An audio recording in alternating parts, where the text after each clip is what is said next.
Hello guys, welcome to my channel. और हमने last time में पढ़ा था लिस्टिंग क्या होती है, नेस्टेड लिस्ट कैसे डिस्प्ले कराया जाता है और कौन कौन से एट्रीब्यूट यूज किए जाते हैं, जिसमें आया था टाइप एंड स्टार्ट। फिर आता है आपके टेबल किस तरीके से दिखा सकते हैं, किस किस टाइप की हम टेबल बना सकते हैं, उसका मैं एग्जांपल दे देती हूँ। जैसे कि ये टेबल हो गई, तो उसमें क्या हो रहा है, 2 रो है एंड 4 कॉलम है।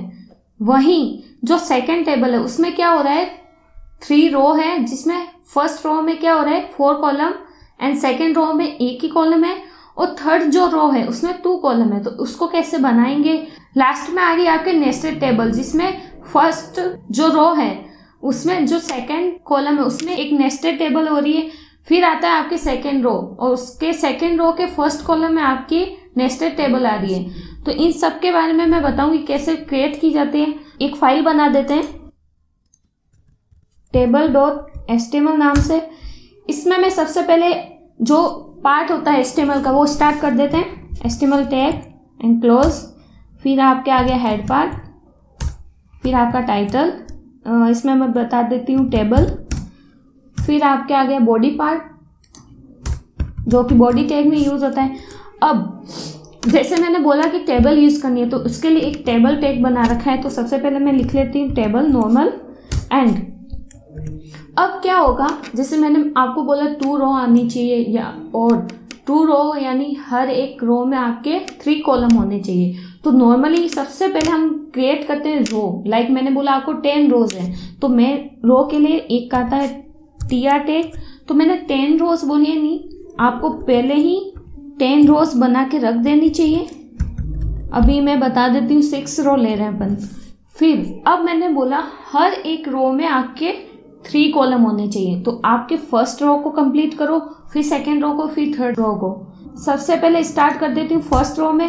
जैसे मैंने बोला 3 कॉलम आने चाहिए, यानी 3 कॉलम के लिए एक आपके लिए टैग आता है td या th। इन दोनों के बीच में डिफरेंस बताऊंगी। पहले हम td का यूज कर लेते हैं। तो td क्या कर रहा है, कॉलम क्रिएट कर रहा है, यानी आपके टेबल का डेटा। मतलब t का मतलब टेबल एंड d का मतलब डेटा।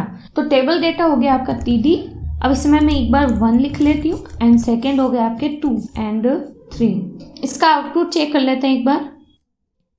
ये देखो, अब नॉर्मली टेबल किस फॉर्मेट में होता है कि एक बॉर्डर होती है, हर एक कॉलम एक से दिखता है कि ठीक है ये फर्स्ट कॉलम हो गया, ये सेकेंड हो गया, ये थर्ड हो गया। अब क्या हो रहा है, जैसे आप एक बॉर्डर आता है, एक बॉर्डर एट्रीब्यूट आता है, उसको हम यूज करके यहाँ पे दिखाएंगे। तो मैं टेबल टैग के अंदर बॉर्डर एट्रीब्यूट कॉल करा देती हूँ।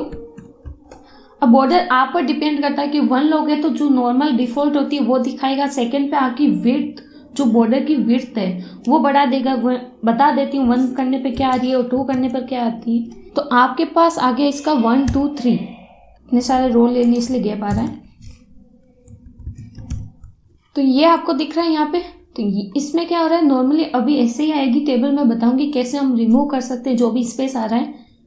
अब मैंने टेबल जो बॉर्डर है उस एट्रीब्यूट में लिखा मैंने 3। तो अब ये क्या कर रहा है, यहाँ पे इसकी विड्थ हो गई 3 के अकॉर्डिंग। तो हम नॉर्मल 1 ही रखते हैं क्योंकि टेबल के फॉर्मेट में विड्थ इतना डिफाइन नहीं करते हैं। फिर आता है आपके कि मान लो आपको टेबल कंप्लीट विड्थ के अकॉर्डिंग दिखे, तो यहाँ पे मैं एक बार के लिए विड्थ 100% लिख देती हूँ। तो कंप्लीट वो स्क्रीन के अकॉर्डिंग आउटपुट आ जाएगा।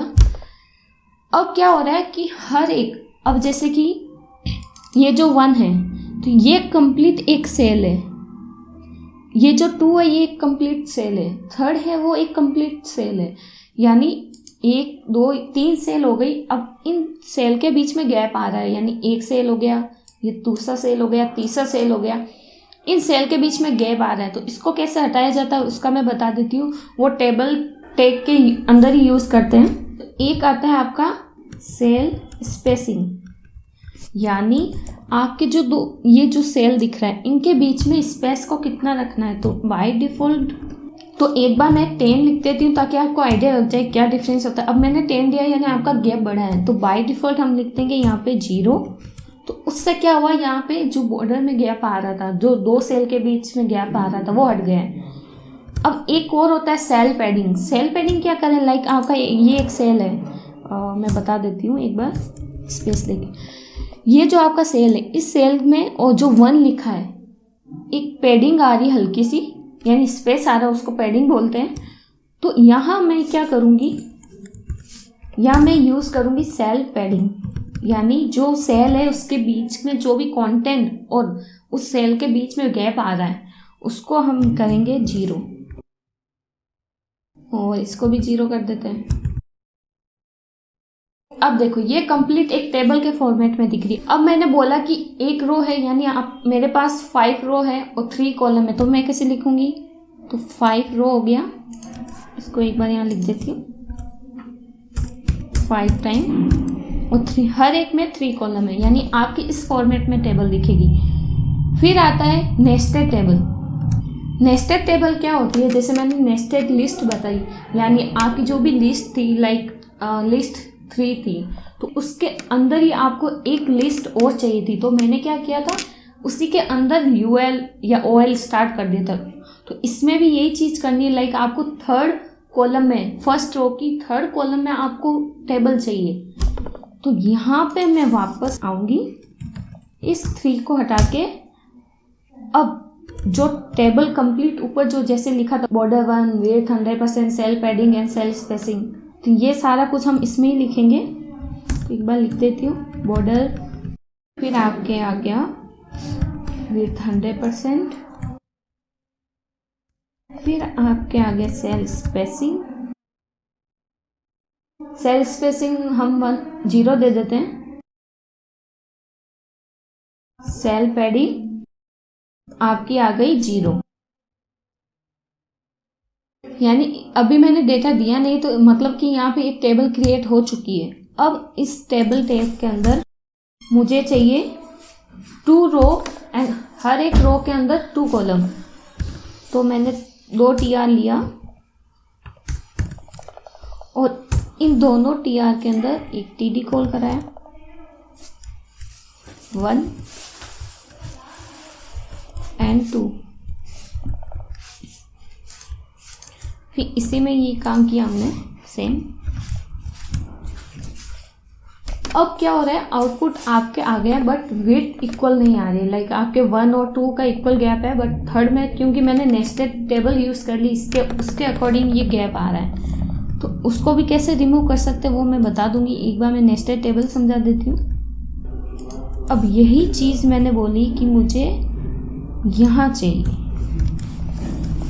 तो ये इसके अकॉर्डिंग, फिर उसने भी इसके अकॉर्डिंग गैप ले लिया। तो अब एक आती है विड्थ। अब जैसे विड्थ में क्या हो रहा है, लाइक आपको मैंने 100% बोला, उसको मैंने बोला कि 3 में डिवाइड करो, तो वो क्या आ रहा है 33.33 समथिंग % होगा। या मैंने बोला कि 2 में डिवाइड करो तो 50-50% आता है, या 4 क्या आता है 25%, हर एक को इक्वल मिलेगा।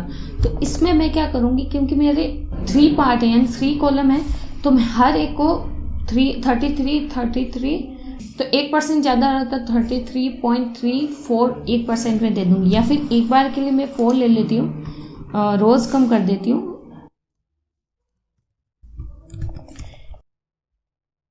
और यहाँ पे एक और ले लेती हूँ TD,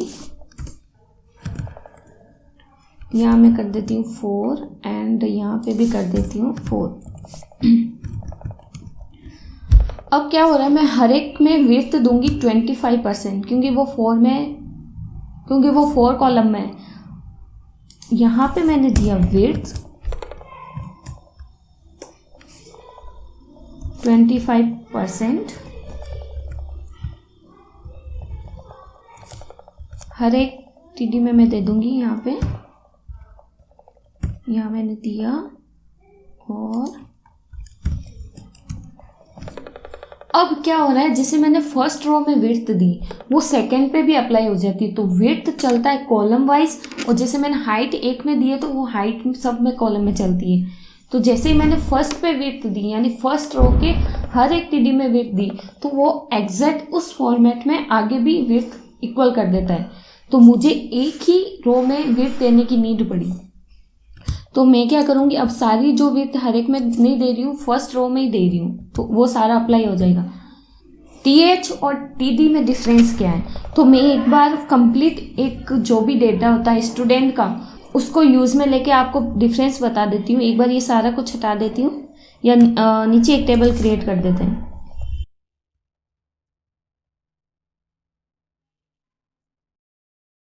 फर्स्ट मैंने टेबल ली, इसमें मैंने बॉर्डर 1, विड्थ आपकी 100% और cell padding 0 and cell spacing 0। जैसे अभी हम सेल पैडिंग और ये सेल स्पेसिंग सारा 0 करके दे रहे हैं हर एक में, वही जब हम CSS यूज़ करेंगे तो हमें हर एक पे टेबल पे यूज़ करना नहीं पड़ेगा, एक लाइन ऑफ कोड होगा वो लिखना पड़ेगा, वो हर एक टेबल पे यूज़ हो जाएगी। तो अभी हम कर देते हैं यहाँ पे। अब मैं बोल रही हूँ कि स्टूडेंट में क्या क्या आ सकता है। पहले हम सीरीज नंबर लिख देंगे, फिर आता है आपका नेम, फिर आपकी आती है क्लास, फिर आती है आपके सब्जेक्ट। तो 4 कॉलम कर देते हैं। सीरियल नंबर, अब मैं यहाँ पे क्या यूज़ करूँगी, TH यानी टेबल की हेडिंग।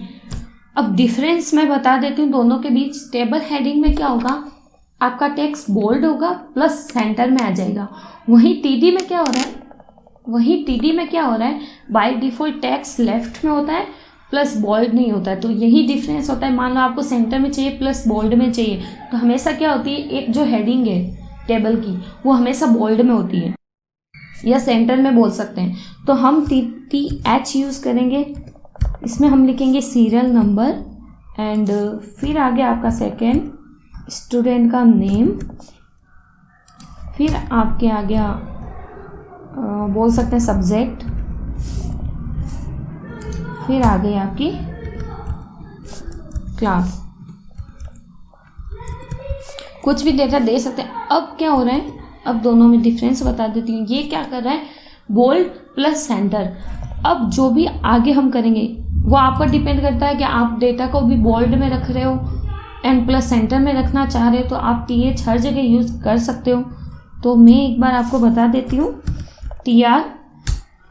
अब एक बार TD यूज़ कर लेते हैं। नेम मान लो सीरियल नंबर आपका 1 हो गया, फिर दूसरे TD में मैं उसका नाम दे देती हूँ कुछ भी, मेगा, एंड फिर आपका आता है थर्ड सब्जेक्ट मैथ्स, फिर आपका आ गई क्लास कौन सी है TD कुछ भी अभी दे देती हूँ 12th।